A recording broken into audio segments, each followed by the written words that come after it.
Director के साथ काम किया है और जो भी फिल्में में काम किया आपने सक्सेसफुल भी हुई हैं वो फिल्में, आपने तो you are little broad minded और जो एप्रीहेंशंस होता है पर्टिकुलरली एक नए इंडिविजुअल्स को, they look for production houses and directors and all this things, तो वो फैक्टर कितना आपके लिए एक स्ट्रेंथ रहा है? नहीं यार, मेरी जब PKP 1 2 SKTKS जब चल रही थी, तब मेरी भी लिस्ट थी ऑफ डायरेक्टर्स के मुझे इनके साथ काम करना है, बट उनको मेरे साथ काम नहीं करना था। तो ये एक ही साइकिल चलती रहेगी, मैं उनके पीछे भागूंगी, जो नए डायरेक्टर्स वो मेरे पीछे भागेंगे, तो अगर मैं भी उनके साथ काम नहीं करूँगी तो वो भी भागते रहेंगे। तो भागते भागते भागते काम कोई करेगा नहीं, कुछ एक्चुअली बनेगा नहीं, कुछ एक्चुअली आएगा नहीं। तो मैंने over the course of the years अपना माइंड और अपना चेंज कर दिया कि जो जिनको मेरे साथ काम करना है मैं उनके साथ काम करूँगी, बिकॉज एटलीस्ट वो मेरे पे विश्वास करके और मेरे साथ कुछ अच्छा बनाना चाहते हैं। फिर वो नए हों चाहे मंझे हुए हों, उससे मुझे कोई फ़र्क नहीं पड़ता, एज लॉन्ग एज हम एक सेम विजन से फिल्म बना रहे हैं। मतलब मेरा सबसे ज़्यादा ज़रूरी एक डायरेक्टर के साथ ये होता है कि क्या मेरी और उनकी वाइब करेक्ट है, जो फिल्म वो नरेट कर रहे हैं क्या मैं भी सेम फिल्म को उसी तरह से देख रही हूँ और काम करने में मज़ा आ रहा है। अगर मज़ा नहीं आ रहा ना, तो फिर वो नए हो या बहुत बड़े हो, मुझसे नहीं होगा काम। बस उतना ही है। ड्रीम गर्ल आपने इतना सक्सेसफुल रहा, लोगों को पसंद आया, इसमें एज अ प्रोड्यूसर क्यों, डायरेक्टर क्यों नहीं, प्रोड्यूसर डायरेक्टर क्यों नहीं, दोनों रिस्पॉन्सिबिलिटी क्यों लिया आपने? क्योंकि as a director you have been successful और ये जो पर्टिकुलर फिल्म है you could have done justice for the film as a director also. वैसे तो हम इंटरव्यू अपना खुद आपस में कर सकते थे, आप आए हो ना। तो क्या होता है कि हर चीज़ मैं करने लगा, क्योंकि क्या है उस वक्त मैं शायद 2 फिल्में लिख रहा था एक साथ, और उनमें से एक जनित में जारी है, एक फिल्म और है जो मैं अभी करूँगा, आगे अनाउंस करूँगा जो वो है। तो ऐसा था कि एक साथ 2 फिल्में करना बड़ा मुश्किल काम हो रहा था, और फिर इस किस्म का सब्जेक्ट मैं अभी इनिशियली टच नहीं करना चाह रहा था, बिकॉज ऑलरेडी कमिटेड मैं हूँ कहीं किसी और फिल्म के लिए। तो वो चीज़ें थी। दूसरा ये था कि फिर जैसे जब मुलाकात हुई जय ने, जिन्होंने डायरेक्ट की फिल्म, उनके साथ भी मेरी कमिटमेंट थी, हम एक फ़िल्म करने वाले थे, अनफॉर्चुनेटली वो नहीं हुई। और मैंने उन्हें भी प्रॉमिस किया था कि जब कभी मैं प्रोड्यूस करूँगा कोई फिल्म तो definitely I will get you. तो उसके बाद हम दोनों ने फिर ये फिल्म अब जो आपके सामने है, तो वो कई दफ़ा ऐसा हो जाता है ना, करने की इच्छा बहुत होती है, लेकिन आप एक समय में 2 काम नहीं कर सकते, 2 नावों पर पैर नहीं रखना था मुझे। तो ये मैं इसलिए प्रोड्यूस भी मैंने इसलिए की कि लिखी हुई चीज़ मैं खुद प्रोड्यूस करूँगा तो कहीं कोई कमी ना रह जाए, इस वजह से प्रोड्यूस भी की। तो लिखना और प्रोडक्शन में इसलिए हम लोग एक साथ।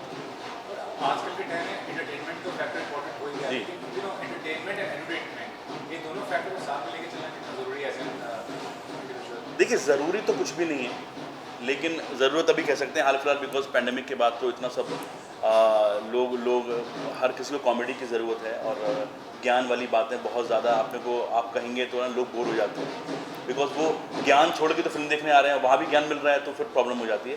तो ज़रूरी बिल्कुल भी नहीं है, ज़रूरत इस वजह से है कि लोगों को हंसा दें, और हंसाते हंसाते बहुत अच्छी कोई बात कह दें जो शायद उनको लगे कि हाँ ये इम्पोर्टेंट है और इसको आप फॉलो कर सकते हैं। तो इसलिए वो कॉम्बिनेशन रखा है कॉमेडी के साथ साथ, या कॉमेडी नहीं, ह्यूमर के साथ साथ, और हम एक मैसेज दे रहे हैं, तो जहाँ पर लोगों को समझ में आए कि हाँ ये बड़ी इंपॉर्टेंट चीज़ है। Sir, I don't think I even have to answer something like this. It's been mic हटा दें फिर।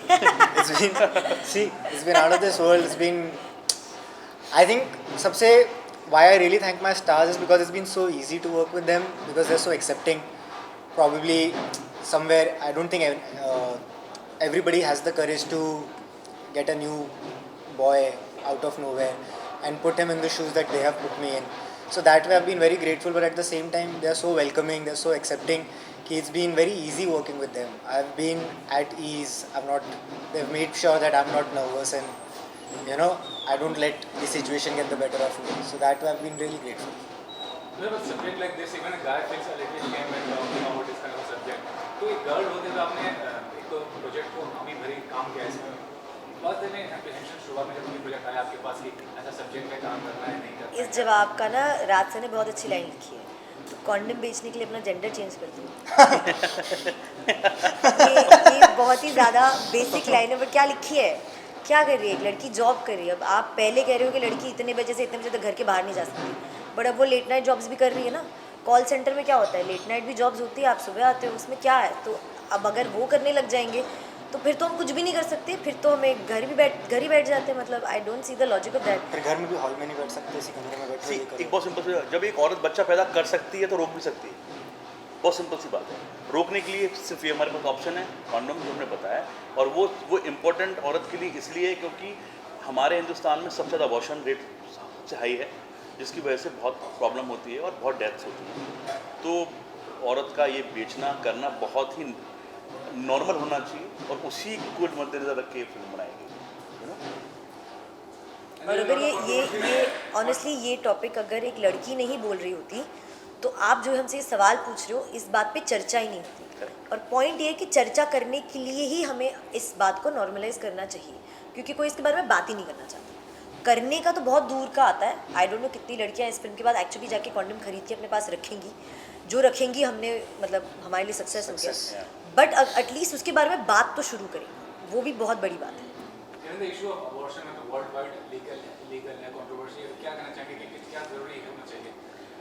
देखिए, अवेयरनेस बहुत इम्पोर्टेंट है और थ्रू अ वुमन हम लोग ये सर्व कर रहे हैं। अब इसमें ये होता है कि लोगों को ना सिनेरियो पता नहीं है। लोगों को लगता है कि लोग हमारे यहाँ, जैसे हमने फिल्म में भी हमने बात कही है कि हमारे यहाँ ना वेडिंग प्लानिंग पे बड़ा खर्च होता है, फैमिली प्लानिंग पे खर्च नहीं करते हम लोग। और वो फैमिली प्लानिंग पे खर्चा बहुत इंपॉर्टेंट है। आपको पता होना चाहिए कि परिवार में कितने बच्चे होने चाहिए और कब होने चाहिए। तो वो चीज़, और जहाँ पर आज लीगल आप देखें 1.5 करोड़ अबॉर्शंस होते हैं हमारे हिंदुस्तान में, जिनमें 10 से 12 लाख लड़कियां इलीगल अबॉर्शन की वजह से उनकी डेथ होती है। तो इतना बड़ा रेशियो है। अब वो 10-12 लाख तो बहुत बड़ी चीज़ हो गई। एक की भी अगर इलीगल अबॉर्शन से डेथ होती है तो वो बहुत गलत बात है। जबकि हमारे पास है प्रिकॉशन, सब कुछ है हमारे पास। हम लोग अबॉर्शन के लिए लाख रुपए खर्च कर देते हैं, लेकिन कॉन्डोम 10 रुपये का नहीं खरीद सकते। तो वो सोच की बात है। और ऐसा नहीं है कि सिर्फ अनपढ़ या कम पढ़े लिखे के लोगों में ही हो रहा है। जो पढ़े लिखे लोग हैं, जो बहुत कायदे से रह रहे हैं, उनके यहाँ भी ये प्रॉब्लम चल रही है। तो ये सोच की बात है। ये सिर्फ इसकी अमीर गरीब और अनपढ़ और गैर अनपढ़ की बात नहीं है। ये सोच की बात है, ये इंपॉर्टेंस की बात है कि आप किस चीज़ को तवज्जो दे रहे हैं, किस चीज़ को। तो वो आज के दौर में आप अगर अपने फिल्म के थ्रू ये बता रहे हैं किसी को, मैं कह रहा हूँ 140 करोड़ लोगों में 40 लोगों को भी अगर समझ में आए तो हमारी सक्सेस है फिल्म की। कार्तिक, आयुष्मान, सब बहुत सक्सेसफुल, आप बहुत सक्सेसफुल हैं बिना किसी बैकग्राउंड के। वो कितना कॉन्फिडेंट फील करता है आज आपको यहाँ बैठ के इंटरव्यू दे रहे हैं without any background, it's so big in the industry? क्या कहना चाहिए? No, very grateful, yeah, for everybody who's cast me, for everybody who's shown that faith and trust in me.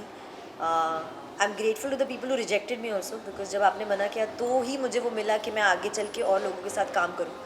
और क्योंकि मैंने और लोगों के साथ काम किया है, कंटेंट की फिल्में मेरे साथ जुड़ी है और उसी के बेसिस पे मैं यहाँ हूँ। नहीं तो मुझे तो एक टिपिकल हीरोइन के मोल्ड में किसी ने कभी एक्सेप्ट ही नहीं किया था। वो ऑडियंसेस ने एक्सेप्ट किया क्योंकि उनको मेरी फिल्में पसंद आई। तो everything is because of them. अगर मतलब ऑडियंस नहीं पसंद करती और नहीं आती तो मैं शायद यहाँ होती नहीं। तो मुझे वो दोनों रिवॉर्डिंग लगता है कि एक तो I have that support and that love, and I have the support of makers जो जेन्युइनली अच्छा काम करना चाहते हैं और जेन्युइनली मेरे साथ काम करना चाहते हैं। Lastly, I want to ask that OTT platform of web series, women centric जो roles होते हैं उनको कितना वैल्यूएबल कर दिया है आज के टाइम में? A single female character can carry on any project single handedly. मुझे तो ये क्वेश्चन ही बड़ा ऑफ लगता है। ये पूछना भी क्यों चाहिए हमें? मतलब कैसी बात है ना, हम क्यों इस टाइम पे है जहाँ आप इतनी बड़ी बात क्यों है कि एक लड़की अपने शोल्डर से फिल्म लेके जाती है? एक तो फर्स्ट ऑफ ऑल कोई भी लड़की एज एन एक्टर पूरी पिक्चर अपने शोल्डर्स पे लेके नहीं जा सकती है। राइटर अपना काम करता है, डायरेक्टर अपना काम करता है, बहुत लोग अपने अपना काम करते हैं, तो फिल्म चलती है। ना मैंने लिखी ना मैंने डायरेक्ट की, तो सब कुछ मेरे शोल्डर पे कैसे हुआ? नहीं, दूसरी बात ये है कि हम हमेशा कहते हैं वुमन सेंट्रिक चीज़ें हो रही हैं। ये तो तब से हो रही हैं। रामायण सीता के बिना आप हटा दिखा दें करके, उनके इर्द गिर्द पूरी कहानी। महाभारत, अगर वो लफड़ा नहीं होता तो महाभारत नहीं होती। मदर इंडिया तो है मदर इंडिया, कोई भी चीज़ उठा लें आप, तो वुमन सेंट्रिक तो डे वन से है। दुनिया ही वुमेन से, दुनिया वुमन सेंट्रिक। सरस्वती और लक्ष्मी दो ही चीज़ घूम रही है इंडस्ट्री में, आप देख लो। तो अब वो ये कहना कि वुमन सेंट्रिक कहानियाँ शुरू से वुमन सेंट्रिक है। कहानियाँ बनती औरत की वजह से हैं, वरना तो कोई वजूद ही नहीं है कहानियों का। हाँ, मतलब मैं लड़कों का पंचनामा नहीं करती तो उनकी कहानियाँ कोई देखता नहीं। Of course. तो ये हाँ, अब आज के दौर में तवज्जो मिलने लगी है, इस चीज़ को इंपॉर्टेंस मिलने लगी है, अलग बात है। अब लोग समझने लगे हैं उस चीज़ को, हाँ ये भी इंपॉर्टेंट है। ज़रूरत और ज़रूरी का फ़र्क समझ आ गया ये। Thank you so much. Thank you so much.